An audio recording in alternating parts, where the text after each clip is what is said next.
Salut tout le monde, j'espère que vous allez bien. J'espère que vous êtes en santé. J'espère que vous écoutez les consignes que le gouvernement, que votre gouvernement vous donne. Je sais qu'on vit pas tous dans le même pays. Il y a plusieurs lieux publics qui ont fermé.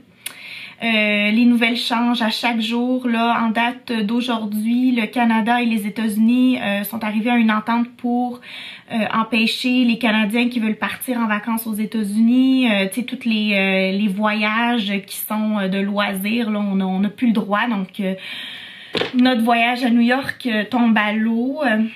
Même si je suis tout à fait en accord avec cette décision-là, reste que je suis hyper déçue. On limite nos déplacements au maximum pour ce qui est de notre part. Pour ce qui est de l'épicerie, on a tout ce qu'il faut. On a vraiment stocké le nécessaire pour au moins 2-3 semaines minimum. Mais on sort quand même à l'extérieur pour aller prendre des marches parce que ça, on a le droit. J'ai fait une petite manicure maison parce que je n'irai pas faire mes ongles, je sais pas pendant combien de temps. Puis c'est ça aussi qui me stresse, c'est de pas savoir quand ça va se terminer. J'espère de tout cœur que ça va se régler rapidement, mais même si je me console en me disant qu'on est vraiment tous dans le même bateau. Je sais qu'on vit tous des situations différentes. Il y en a qui doivent aller travailler, il y en a qui peuvent pas aller travailler, il y en a qui reçoivent un salaire mais qui est diminué, il y en a qui ont été mis à pied carrément de leur emploi. Fait que c'est vraiment une période stressante, mais voilà, on est tous dans le même bateau. Puis si tout le monde écoute les consignes du gouvernement, on va s'en sortir le plus vite possible. C'est ça que je me dis, il faut vraiment que tout le monde écoute puis que tout le monde prenne ça vraiment au sérieux. C'est pas le temps d'inviter des gens chez nous, c'est pas le temps de faire des parties, c'est pas le temps de faire des rassemblements extérieurs non plus, même si c'est à l'extérieur, faut rester à 1 mètre, plus 2 mètres de distance. Alors voilà, Flo est avec moi, au moins je suis contente, on est en famille, on est chez nous, mais on dirait que, tu sais, je veux rester chez nous là, je veux vraiment rester chez nous parce que je veux rester en santé. Mais de savoir que je peux pas faire ce que je veux, je peux pas, premièrement c'est fermé, tu sais, je pourrais pas aller à la bibliothèque, on pourrait pas aller à la piscine en famille. Juste de savoir ça, c'est comme une mini prison et je me sens pas nécessairement bien là-dedans versus quand il y avait pas la pandémie et que j'avais envie de rester chez nous mais j'étais pas angoissée puisque je me disais je reste chez nous par choix, mais si je veux aller à la piscine, je peux aller à la piscine. Puis si je veux aller à la bibliothèque, je peux aller à la bibliothèque. Puis si je veux aller prendre un café, je peux aller prendre un café. Sauf que là, c'est juste de savoir que je peux pas faire ces choses-là et que j'ai juste un choix. Puis ce choix-là, c'est de rester chez nous. Ben, je trouve ça démoralisant un petit peu. Je trouve ça difficile pour le moral. Puis voilà, ben je voulais vous partager ça, je veux pas vous décourager là, c'est pas ça du tout. C'est comme ça que je me sens, puis je voulais le partager avec vous. Fait que j'espère vraiment qu'on va s'en sortir. Puis un gros merci à tous ceux qui continuent à travailler dans le milieu hospitalier, les infirmiers, les docteurs, même ceux qui font le ménage dans les hôpitaux, les secrétaires, les réceptionnistes, toutes ces personnes-là qui se mettent à risque, les gens qui travaillent dans les supermarchés, qui sont à la caisse, qui rencontrent des centaines de personnes par jour. Au Québec, j'ai vu les caissiers porter des gants, donc tant mieux.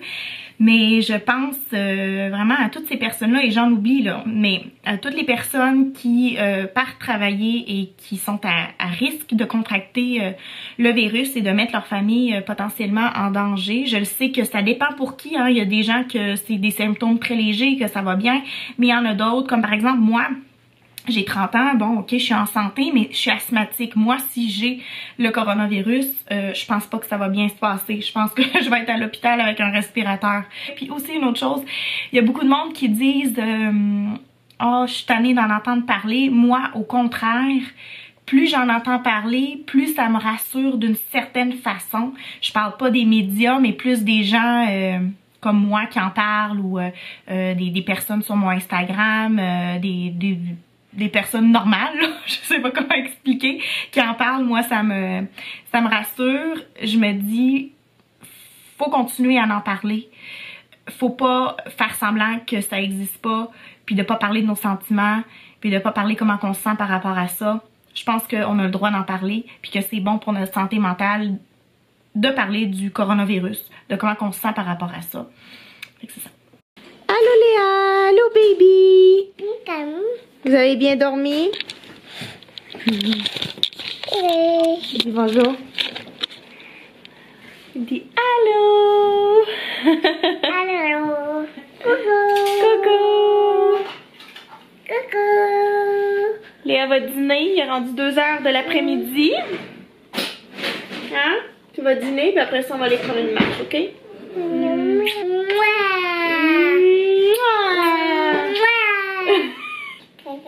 Il y a un caca? Oh oh. Baby, il y a un caca? Le baby, il y a un caca?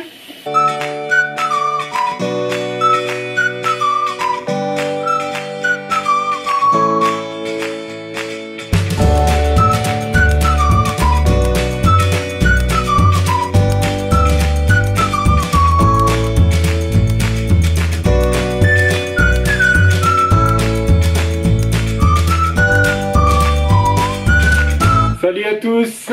Alors aujourd'hui j'ai décidé de faire des petits biscuits.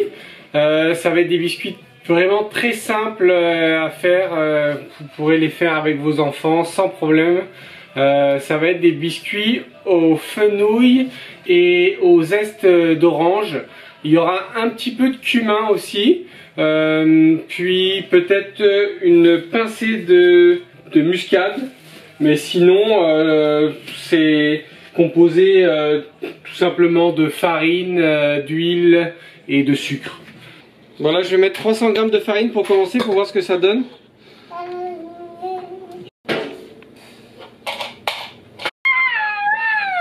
Un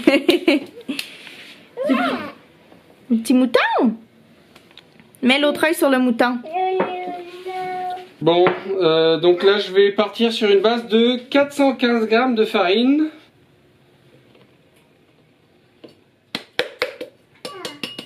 Ok. Ok, dans un autre bol, je vais mettre 165 g de sucre. Voilà. Ensuite, je vais rajouter des œufs. Dans lequel? Dans le bol du sucre? Dans le bol du sucre. C'est parti.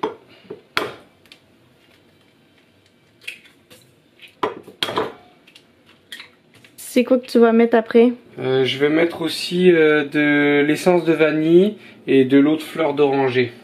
Une cuillerée à soupe. Une cuillerée. 2 cuillerées à soupe. 2 cuillerées. Plus? C'est cuillerées. énorme là. Mais non, c'est pas énorme. 3 cuillerées à soupe d'essence de vanille.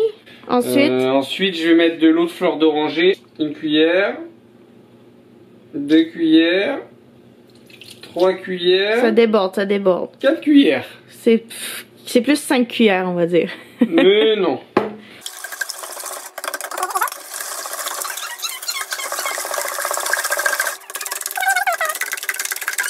Bon, je vais faire préchauffer le four en attendant.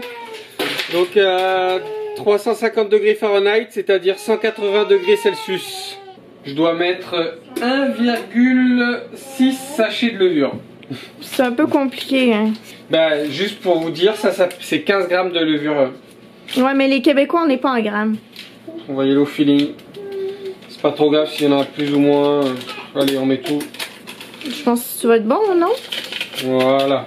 Là, je vais mettre l'équivalent de 3 cuillerées à soupe de poudre de fenouil moulu. Je vais juste revérifier en cuillerée à soupe ce que ça donne. Alors, il y avait...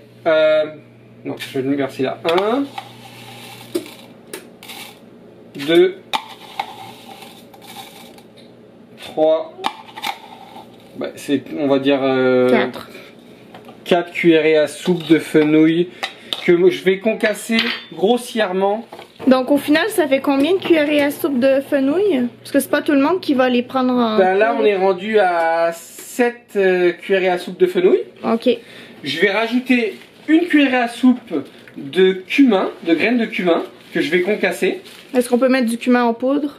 Ouais. Ok. Puis je vais mettre La muscade? de la muscade, peut-être une demi-cuillerée à café. Puis de la cannelle, non? Non. Ok. Non. Ça va bien se croquer, ça? On va pas se casser les dents? C'est pour ça que je le concasse. Ouais. Ouais, pour être sûr. Donc c'est des biscuits qui sont inspirés de la recette de biscuits tunisiens, les bâches koutou. Je sais pas si je le prononce bien, mais c'est légèrement différent. Il n'y a pas de cumin habituellement. Ok. Il n'y a pas de muscade non plus, mais moi j'ai envie de le faire différent. Donc là je mets une cuillère à soupe de cumin Que tu vas... je vais concasser. Oui. Je vais en profiter pour mettre directement ma muscade. La muscade, c'est mieux de pas trop en mettre. Ouais, c'est mieux de pas... Une cuillerée à thé. Hein? Ouais, je vais mettre ça là. Un tiers de cuillerée à café. Voilà. Ça sent gravement le fenouil. Ouais. Ça c'est évident. Ça sent fort. Non, tu veux pas? Non. Comment ça, ma chouette? Tu veux pas que je fasse ça? Non, c'est pas ça la recette? C'est pas ça? Elle veut pas. Ok. Ah mais je savais pas que c'était pas ça moi. Des fruits? Des fruits? Papy, il te fait des bons biscuits, là. Ok. Tac, tac, tac. Ok, ensuite, c'est quoi la prochaine étape? Ensuite, on a presque terminé. On Bon. va Super. mettre des zestes d'orange. Ah oui, c'est vrai. Hop. Une petite orange. Juste le zeste d'une orange. Je pense que oui. Le zeste d'une orange, on va voir ce que ça donne. Ok. Donc ça, c'est pas dans la recette des bâches koutou. C'est pour ça que c'est improvisé. Mais j'ai confiance. C'est entre les biscuits à l'orange et les biscuits au fenouil. Et je pense que ça va bien se marier ensemble. Donc c'est des petits zestes. Je sais pas à quel point on va sentir l'orange. Je présume que c'est le fenouil qui va dominer. Alors j'ai pesé tous mes ingrédients. Ça me ressemble pas trop, mais pour tout ce qui est gâteau, pâtisserie, c'est mieux de peser. C'est un peu trop risqué sinon, si on fait ça au pif. Alors voici mon mélange avec la farine, les épices, les zestes d'orange. Et il va falloir que je les incorpore tout doucement au mélange qui est ici. J'ai oublié l'huile par contre. Donc j'allais oublier l'huile végétale. Donc je vais mettre... 125 millilitres, c'est-à-dire 12,5 centilitres d'huile dans le mélange de sucre et de vanille et d'eau de fleur d'oranger. Ok, puis là je vais incorporer tout doucement mes ingrédients secs. Bon, ça s'épaissit tout doucement, ça devient de plus en plus difficile pour le mélanger. Et il me reste encore pas mal de farine, hein. J'ai l'impression que il va falloir que je rajoute un liquide, sûrement de l'huile. En fait, normalement je devais en mettre un petit peu plus de l'huile, mais on va voir ce que ça donne. Là je vois que peut-être il va falloir que je rajoute un peu de liquide. Bon, finalement, j'ai décidé de faire mes biscuits là dans les plats à muffins parce que j'ai peur qu'en les mettant sur une plaque à plat, que le biscuit s'étale.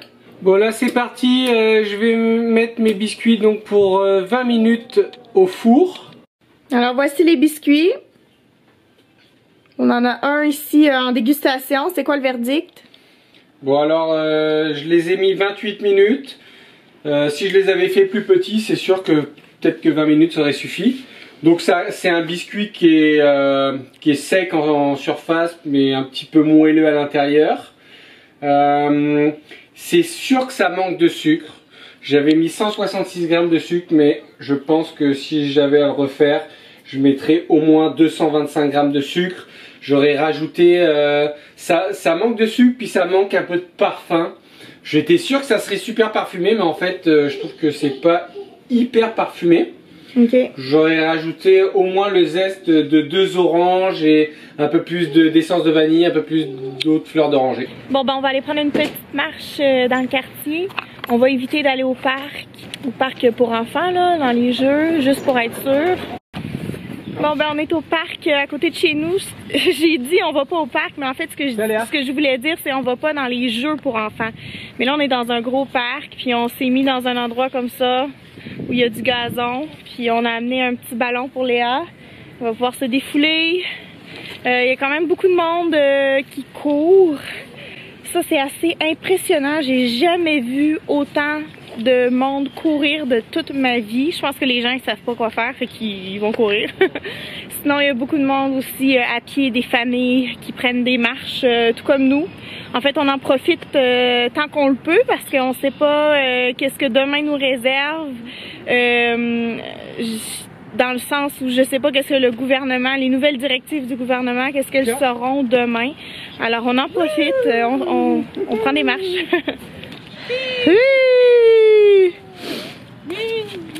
Oh, attention! Je sais pas qu'est-ce qu'elle veut. Regarde Léa! Moi je pense que je sais ce qu'elle veut. C'est quoi qu'elle veut? Léa elle est comme moi, elle est très sociable, elle veut être en contact avec les gens. C'est difficile pour elle, hein? C'est difficile pour elle aussi de pas aller à la garderie. Elle cherche les amis, elle cherche les enfants. Mais oui, pauvre chouette, pauvre cocotte, t'es trop sociable. C'est plus difficile pour elle psychologiquement que pour nous, je pense. Ouais. Joue avec tes parents. Il y a plein de commerces de fermés. C'est désert, mais comme vous pouvez voir, en fait je sais pas si vous pouvez voir, faudrait que je zoome peut-être, mais il y a beaucoup de monde sur la route, hein. Voilà, il y a quand même pas mal de circulation, je vous dirais. Je sais pas pourquoi. Les autobus fonctionnent toujours, le métro fonctionne toujours. J'espère qu'on sera pas embarré tout l'été, hein. Ça serait-tu terrible, terrible. Être confiné chez nous à 30 degrés. Non merci. Bon, Léa décide de faire une fugue. Léa! Where are you going?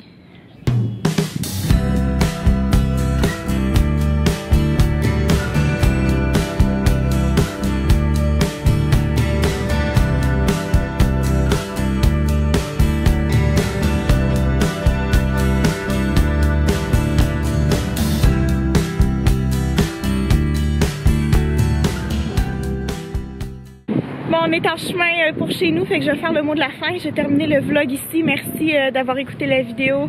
N'oubliez pas de vous abonner si c'est pas déjà fait. Vous pouvez laisser un commentaire, un pouce en l'air, puis je vous dis à lundi pour une nouvelle vidéo. Bye!